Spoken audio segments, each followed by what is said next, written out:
All right, welcome back. Yes, as you have seen there, it's got to do with the electricity cost, the tariff. Well, there are different perspectives, different stories making the rounds in the daily. So we'll try and bring all as much as we can to the fore while we can. Well, today, as you may have seen in that welcoming slide, we've got two gentlemen here with us to take us through their perspective on this development as it is. Dr. Yomi Oke is an associate professor of energy and Electricity Law, University of Lagos.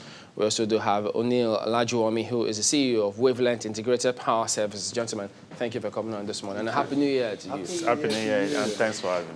Yeah, we'll hope. Happy first Monday of the year. Yes, indeed. But as it is now, NERC is trying to make it tricky for us. Where I haven't gone to their websites earlier. The impression that people had was there's going to be an adjustment, a tariff adjustment. But NERC today, yesterday, put up that release, which did say that, wait a minute, guys, there really isn't a tariff increase. But some say semantics. But then we've got this minor review of the multi-year tariff order 2015 and minimum remittance order for the year 2019, which NERC say they did publish. Which we'll go ahead and read now. But let me get your immediate perspective first, both of you, on when this came up. Okay, yes, we'll read that after we'll come to. Prof, let me get you first. I mean, when you saw those stories making the rounds and having gone through it, what struck you? Thank you very much again. My reaction has always been somewhere along the line, we would have to adjust tariff. That's a very harsh reality. Increasing. I'm careful because as a technical person in this sector, I talk of tariff adjustment. That's increasing tariff. Which may actually go down. When you talk of adjustment, might go up, might come down. Has it ever gone down? But I would rather use the language adjustment. Of course, maybe not to the people. I'll just say so. But my argument remains why, and is that the right step? Is that the right thing to do? Because we are not facing the reality. We are not addressing those crucial concerns. We are adjusting or increasing, if I may use your language, tariff. What is the level of generation? I've always advocated increasing the customer net, just as we have in tax. You know, if you're going to raise X amount of money through taxation, then you can increase the tax net. So we have more people paying the tax. The amount of electricity being generated in Nigeria is grossly insignificant. And any adjustment in tariff would definitely not solve the problem. So I would like to take you up on that, but let me first of all ask Mr. Olajuwon. Well, thank you for having me once more again. The MITO, the multi-year tariff order, was introduced in 2008 after complaints from the industry participants that the tariff was not cost reflective, and that was the emergence. And then after that, there have been several reviews. Like the Prof said, call it review, call it increment, or whatever it is. We had 2008 to 12, we had the MITO 1, 2012 to 15. Sorry, 2015 to 18, we had the MITO 2, and 15 to date. We have the MITO 15, which is currently in operation. As part of the multi-year tariff order, in Section 32 and 76 of the Electricity Reform Act, had set out objectives and the reasons for increment or for reasons to adjust the tariff to meet, like I said earlier on, a cost-effective tariff, also to allow the licensees to be able to generate enough revenue for them to at least, be able to meet the market obligation and also to keep some monies for themselves. Those are the objectives. So it's very important to let the public know that the review is been there. Now, Section 17 of that same ASPRA now talks about the review, which is supposed to take place biannually. So that's once every 2 years. Sorry, twice a year. That's one. And then for the minor review and a major review after 5 years. So what we're talking about now is a minor review. And it's actually important to to review the tariff based on the variables, the macroeconomic variables that is used to calculate the tariff. So, for example, this current one, they looked at the inflation Yeah, rate. we'll come to that. I wanted to ask the interest of many people as far as this issue is concerned. I mean, as Chamberlain said, it's adjustment, review. What concerns anyone is what goes up never comes down, as far as pricing is concerned. But over the years, we have many people, experts like you, have always said that the sector that's been directly affected by this review, if you like, is the discos. And many of you have also said that it's the discos that are the weakest in the in the chain. Yeah. Is it appropriate at this time, given that many people are still, as some said, they can't pay more for darkness? Thank you very much. Of course, for slightly above a decade, I've been advocating, saying things, putting up ideas and suggestions. And I'm still saying, the power sector is in a deep crisis. We are not saying it. Or maybe we can see it, but we don't really appreciate the magnitude. The power sector is dragging down the banking sector, because I, in this studio, said at least minimum of 3 banks will go down the drain. And I'm still repeating it. Well, they may eventually merge rather than go down the drain. Well, they might, one might, but 2 still very vulnerable because of power sector especially. And I said, we keep adjusting tariff up until we get to a level when alternative generation through diesel and petrol will make sense. Yeah. And people will virtually back off from the grid. And I said in the 21st century, we can't be talking of a federated grid. It is just not practicable. It's not reasonable. It's not going to be realistic. One, we can't be talking of a grid that straps Lagos, Kano, Port Harcourt, maybe Abuja under a centralized structure. That was when I brought the issue of DEOPS, decentralized energy option, 11 years ago. These are all in the books published. And the challenge we have, 3. 1, I'm saying the power sector, we can adjust tariff, we can increase it, we will modulate it. That's not the problem. The power sector will not survive, and unless and until it goes through another cycle of reacquisition and refinancing. I said so. Well, 2, we can't go on with the power sector unless we back off from the federated grid. We need to have this disaggregated grid system, the one that gives Lagos its own. The 3rd point, unless and until we have a concession grid like the one that Lagos, even if it's national grid, Lagos will control this kind of system. And the 3rd point, which I will always emphasize, federal government needs to back off completely from regulating off-grid. Now, let me go to the NERC's comments. Those are the issues. Because when that news item was out there before this eventually came up, they said they wanted to clarify what's going on. So if I could just read through some of what they have said. Yeah, they say that there was a retrospective adjustment of the tariff regime released in 2015 to account for changes in macroeconomic indices for the year 2016, 17, and 18, thus providing certainty about revenue shortfall that may have arisen due to the differential between tariffs approved by the regulator and the actual end-user tariff.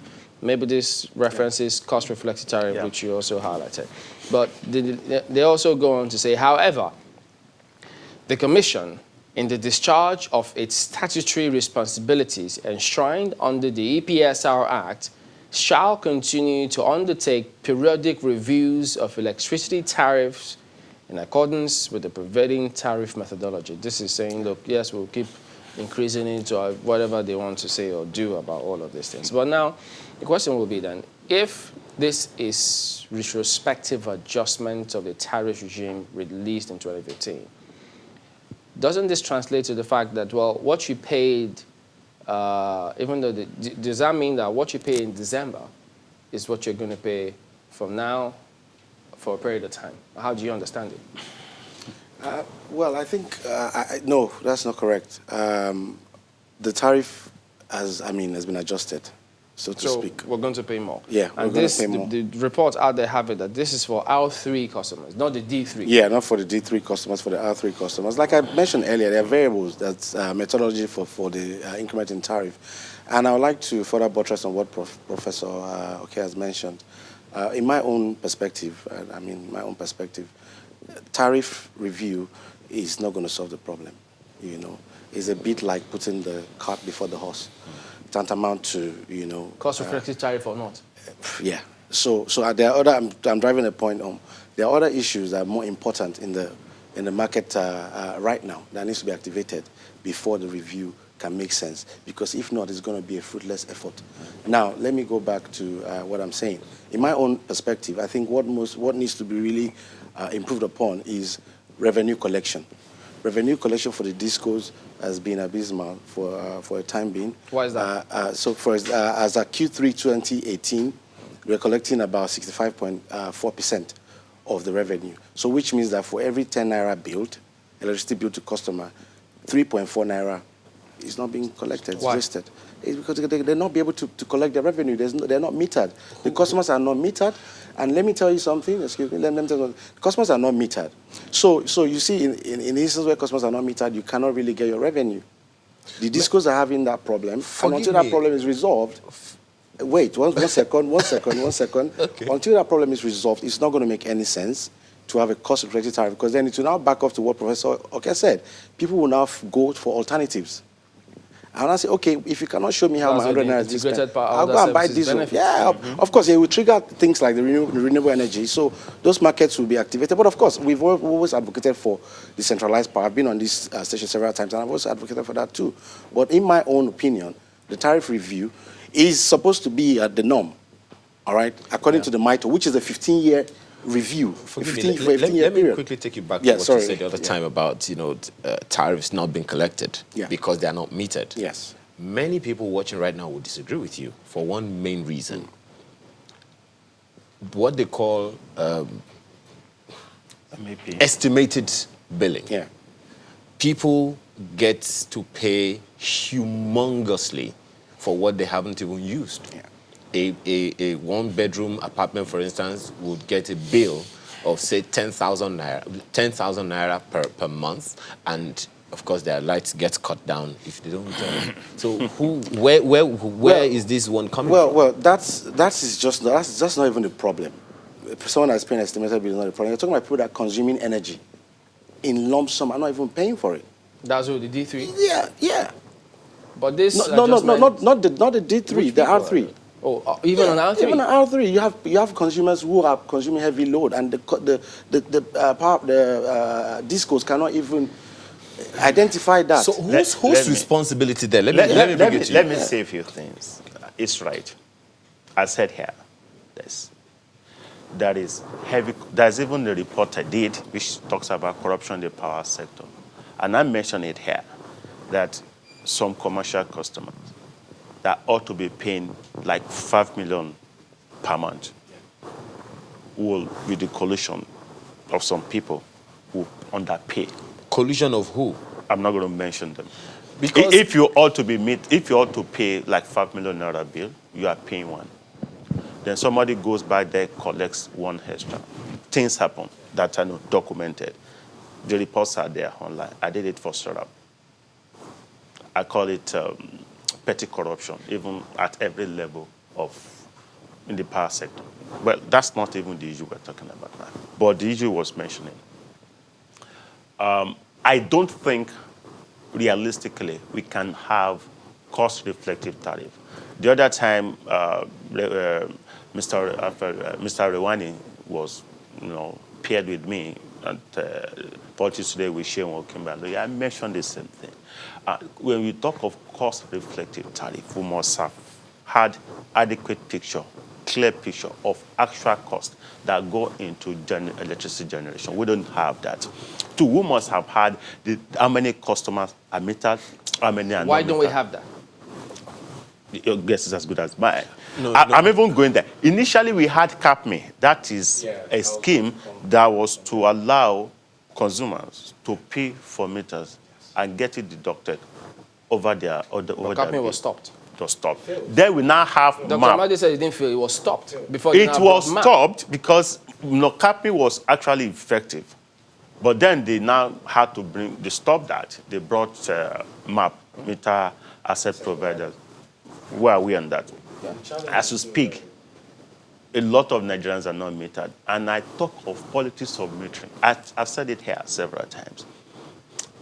What is not apparent is that maybe not, there are deliberate efforts to make sure a lot of people are not metered for obvious reasons.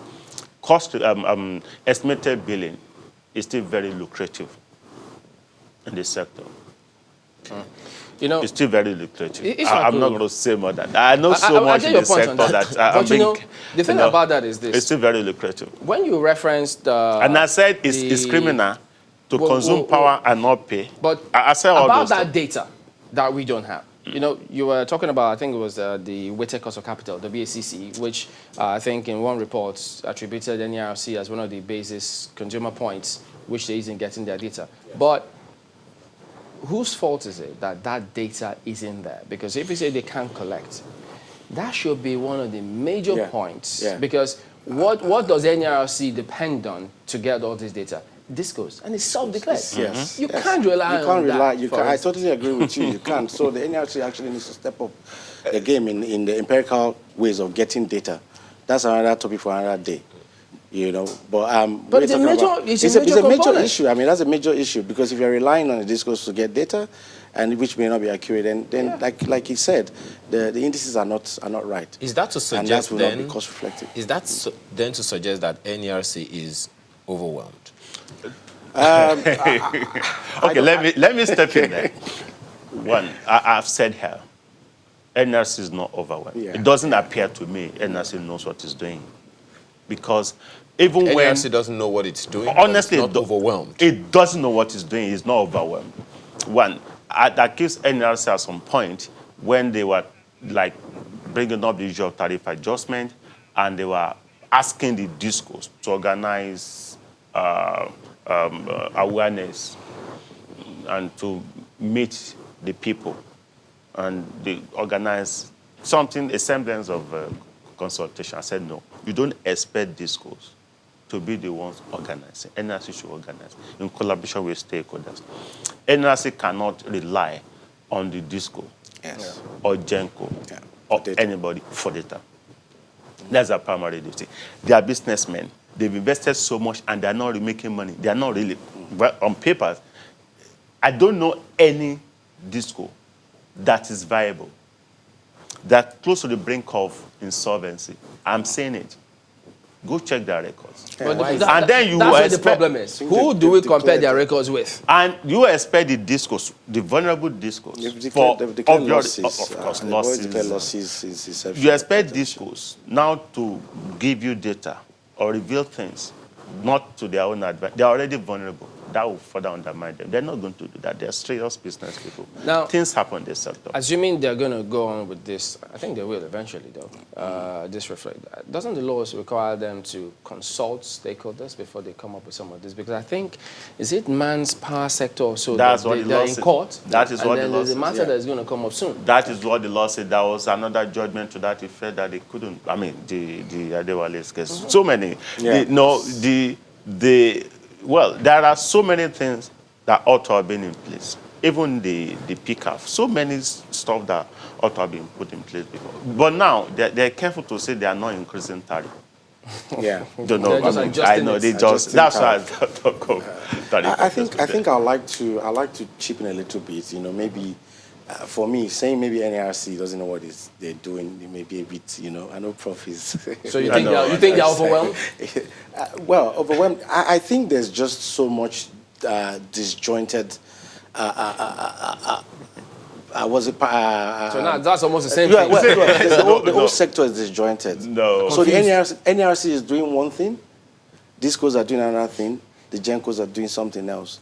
You know, that is how I see But it. it's Let me like- disagree with him yeah, on that. yeah. And I'm going to disagree with him. I'm not going to put my facts down. One, you should surprise you that federal government of Nigeria is even spending money in a sector that is supposedly privatized. Why? Yeah. The only function of government now is to regulate. Are we regulating Is effectively? Genco privatized? Yeah, Of yeah. course. Of course. It's only But TCN that is not. Discos. TCN is handled by Disco is government. privatized. Yes. So, but if you look at it in one complex, so They still have their state, but is government spending? Okay, they're spending money on what? Some component of discos. they are spending money on component of Disco. TCN. Yeah, but and don't Disco. They are still governments? subsidizing generation. Yeah, but the discos. Do the discos only 100%? Doesn't government have a stake in the discos? Yeah, they No, when you talk of government stake in the disco, that's a business decision. Yeah. If you can So sell they- it up, we So take. they can spend money. Then if they have. No, they don't. They don't have to spend money just like we have. Those are the challenges we have in the NNPC when we talk of cash crop. You don't do business like government, and you can't run government like business.